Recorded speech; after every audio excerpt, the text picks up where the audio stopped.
new Labour governments pushed back the frontiers of the public domain in order to expand the market domain. Of course, they didn't put it in those terms, but that's what they were doing, in my view.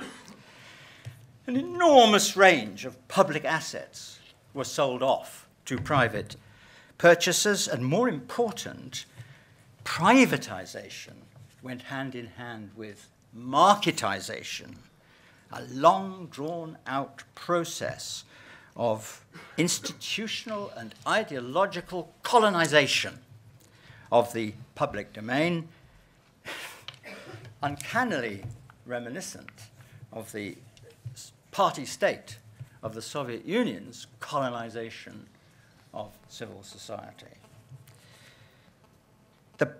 Wherever possible, public bodies, public institutions were forced into a market mold.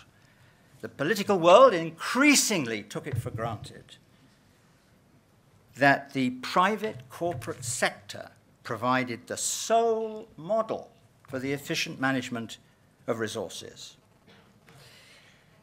And as the parliamentary expenses scandal showed, one result was an ominous slide back to the old corruption that radicals in the 19th century had condemned and whose condemnations of it helped to spur the growth of the public domain in the first place. Now, the coalition has followed where the Thatcher and New Labour regimes led. Let me describe what seems to me a classic, and perhaps because I have been an academic, I'm sorry, I can't help it, for an awful long time, an example that I find peculiarly shocking. The review of university finance by Lord Brown, right, former head of BP, of all things, and the sequel to their report. Now, the student protests over fee increases, threefold fee increases, I sympathise greatly with the students, and indeed I admired them. But in a way, they missed the real point. The debaters in the debate that accompanied their protests focused almost entirely on the impact of the proposed fee increases on individual students and potential students from different backgrounds. The larger questions about the university's contribution to the common good and the health of Britain's public realm were hardly asked. But the fee increase was the logical consequence of the review's recommendation that state funding for undergraduate teaching in the arts and social sciences should be eliminated, and of the assumptions that underlay that recommendation. For Brown and his colleagues on the review team, higher education, at least higher education in the arts and social sciences, they weren't quite sure about technology and medicine and certain sorts of languages, but that's a detail. Higher education in the arts and social sciences, at least, is a private good. It gives graduates a higher individual standard of living than they would have had otherwise. Since it is a private good, a commodity, it ought to be traded in the marketplace like other commodities. So subsidies and controls over student numbers that distort the market for higher education should be eliminated. The market for higher education should be freed up in the way that markets in sectors like electricity and gas and telecommunications and financial services and blah, blah, blah, you know them all, have been freed up. Then, free choice by economically rational students and competition between universities for their custom would, one of the most horrible phrases in this whole debate, drive up standards. Drive up standards. It's the kindest word for this is barbarism. The university should be, and has historically been, a place where young people have learned to think critically, to see themselves and the world in new ways, to grow. In helping students to develop in this way, universities have served public purposes, defined by a conception of the public good which embraces the whole of society, not just people who happen to have been to university. A bit like public libraries, the same. There's a big analogy, I think, between those two. They have belonged by definition to the public realm. First Brown and his colleagues on the review team, and then the Conservative Liberal Democrat coalition have sought quite deliberately to change all this, to remove universities from the public domain and transfer them to the market domain. The university is to become a kind of supermarket, satisfying individual wants.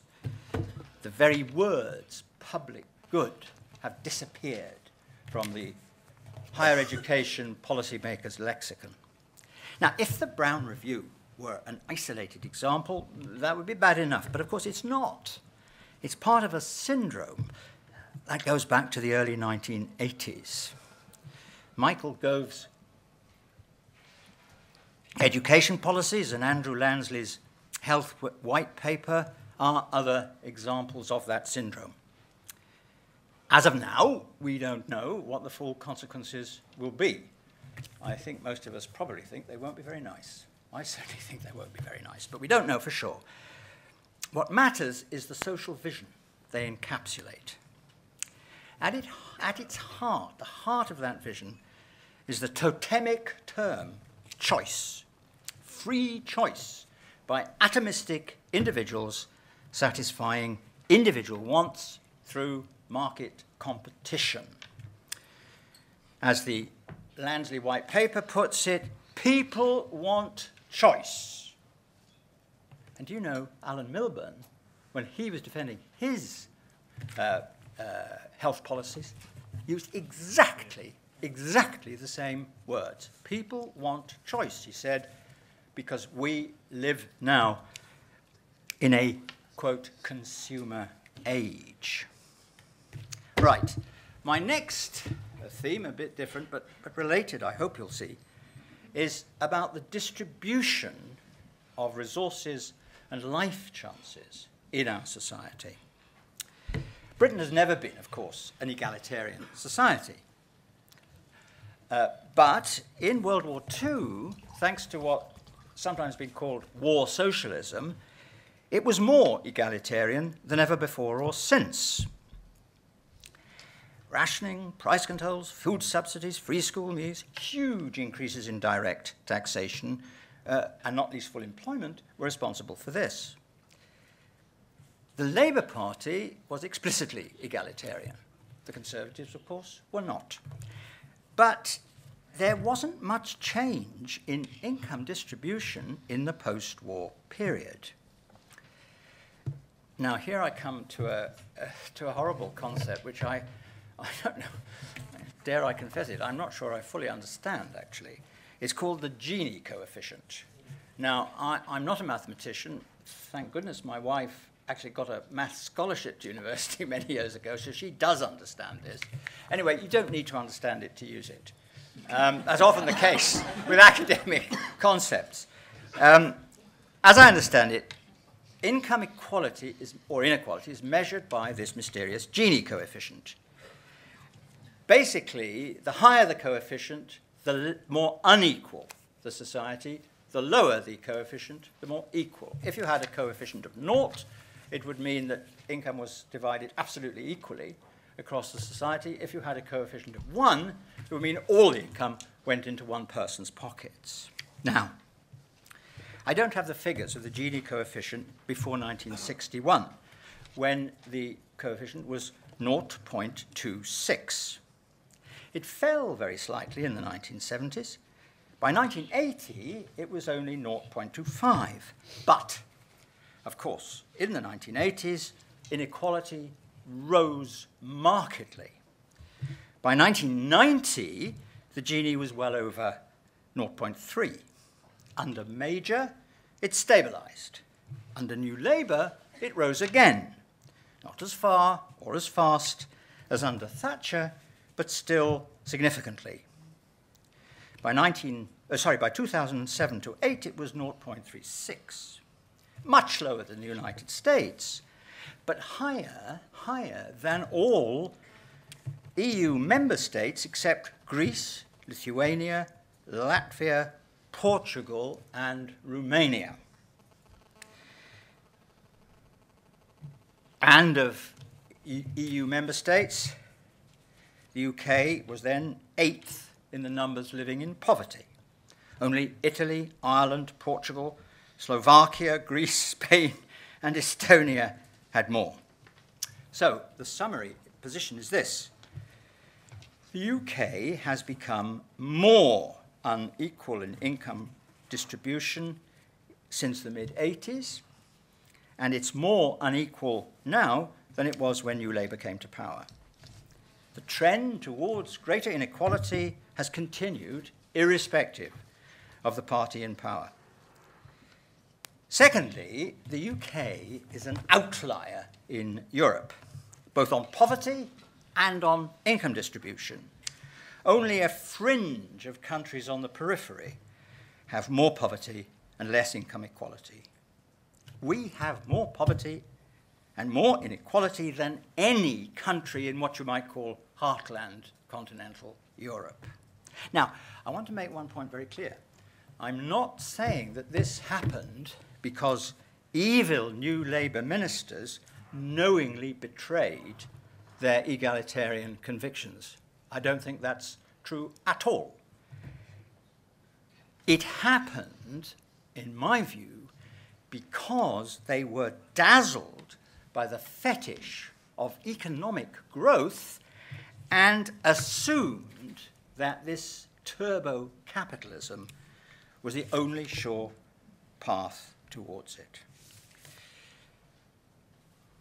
My last heading, my third of my 3 introductory headings, this is still the introduction, I better tell you, is democracy. It's often assumed that capitalism and democracy are natural bedfellows. That explains why the West approached the ex-communist world after the fall of the Soviet Union in the way that it did. It was assumed that if capitalist market economies were installed in these countries, democracy would follow. But of course, it's not the case that capitalism always produces democracy or goes hand in hand with democracy. You've just got to look at a short list of some of the capitalist countries that we've seen. It's not true of China. It wasn't true of Pinochet's Chile. It wasn't true of apartheid South Africa. And it's not true of Russia now. The fact is, I suggest, that capitalism and democracy are in tension with each other. The basic promise of democracy is equal citizenship, power accountable to all those affected by it. No one has the right to rule over others without their consent. The basic reality of capitalism is patently unequal rewards, power not accountable. Exit there is, but voice not. And there is a built-in tendency for the inequalities generated by capitalism to spill over from the economy into the polity.